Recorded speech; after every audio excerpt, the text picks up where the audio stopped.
Welcome back, everyone.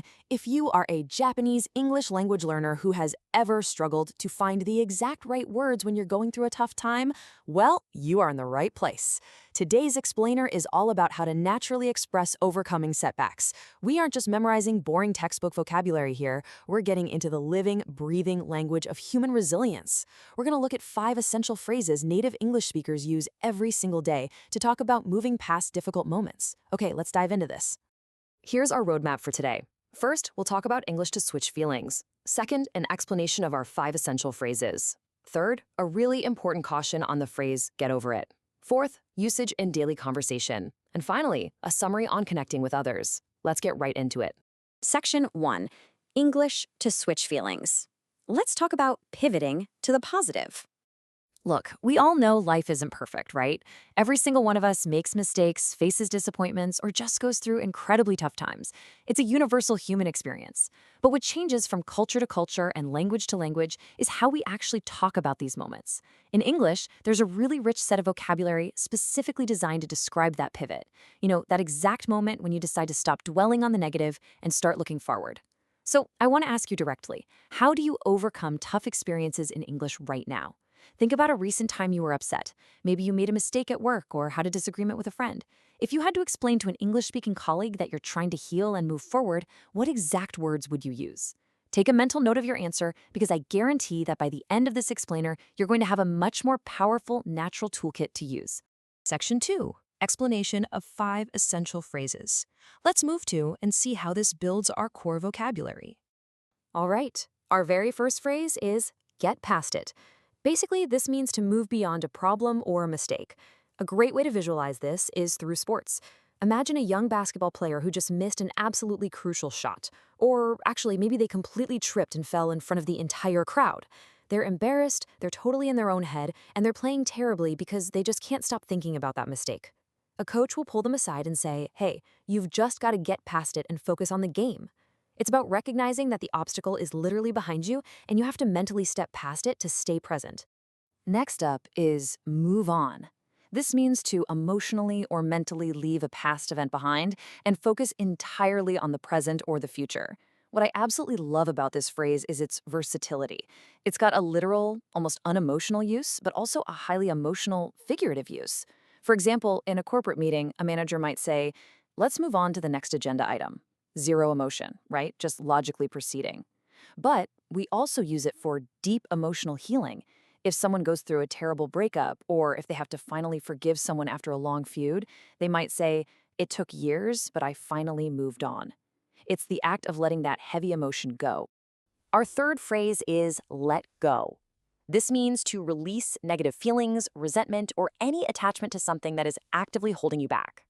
You know, this phrase actually shares a huge connection with Buddhist meditation, the practice of releasing what doesn't serve you. In our source material, they shared a brilliant real-world example holding on to anger toward a former boss. Imagine you're still furious at an old manager, but you both work in the exact same industry. You're going to see each other at conferences, right? If you hold on to those lingering angry feelings, it can ruin your networking connections and honestly have dire consequences for your career. You simply have to let it go. You have to open your hand and just drop the resentment. Phrase number 4 is put it behind you. This is a highly visual phrase. It paints a picture of stopping dwelling on something by actively placing it in the past, literally out of your line of sight so you can focus on the future. Think about not getting that dream job you interviewed for, or not getting accepted into the university you really wanted. It's devastating. But instead of dwelling on it forever, you have to put it behind you. A great strategy suggested for facilitating this is talking it out with a friend or a therapist. Or you might start a new hobby, like learning to play the guitar as a healthy distraction. You basically fill your present with new things so the old disappointment naturally stays behind you. Section 3. Caution on get over it. It's time to apply some emotional intelligence. Now, what's really interesting about this concept is the dramatic contrast depending entirely on who you're talking about. Look at the difference here. If you look at a friend who is grieving or sad and you say you need to get over it, man, that is harsh, it's incredibly mean, it shows absolutely zero understanding of their pain, and you're basically just dismissing their feelings. But if you apply it to yourself, the meaning completely flips. Saying, I'm having a really hard time getting over it is deeply empathetic and totally natural. It acknowledges your own difficult healing process. So remember this golden rule. Apply it to yourself, but think twice before ever directing it at someone else. Section 4. Usage in daily conversation. Let's look at a real-world role play. Okay, so first, the friend who went through the breakup says, "Honestly, I'm still kind of upset. I'm having a really hard time getting over it." Notice how perfectly the speaker uses getting over it here. Just like we discussed in the caution section a second ago, they're applying it to themselves. They're using it empathetically to describe their own internal struggle and vulnerability. Then the supportive friend replies, I get it. Breakups are tough. It might take some time, but you'll be able to get past it.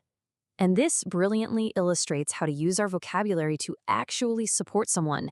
Instead of telling them to get over it, the friend uses get past it. By saying you'll be able to get past it, they are providing genuine hope and encouragement. They're acknowledging the struggle but confirming, hey, there's a light at the end of the tunnel. The first friend then responds, "I know. I really need to move on, but it's tough to let go of the resentment." This sentence is fantastic because the speaker smoothly weaves together two of our essential phrases to accurately express their mental roadblock.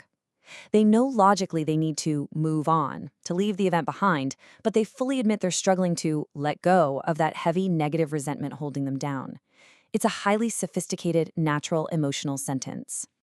Finally, the supportive friend offers a solution. Maybe a new hobby to distract yourself would help you put it behind you. Here, the friend steps in with a healthy rebound strategy. They suggest a distraction, maybe like that guitar we mentioned earlier, to successfully put it behind them. The past stays in the past because the present is suddenly full of engaging brand new activities. Section 5, Summary and Connection with Others. Let's talk about building true empathy. So the crucial point is this. Ultimately, everyone experiences heartache, bad days, and setbacks. Whether it's a devastating breakup, a sudden job loss, or just tripping and falling on a basketball court, pain is universal. Mastering phrases like move on, get past it, and let go isn't just some academic vocabulary exercise. It's a vital tool for deep empathy. When you use these phrases correctly, you give hope, you validate feelings, and you build true human connection with English speakers all around the world. So, my final provocative thought for you today is this. Who in your life is struggling right now? And which of these 5 phrases will you use today to show them that you truly understand? Thank you so much for joining me, and I cannot wait to see you next time as we continue to unlock the English language. Got it! What's up? Catch up! Aha!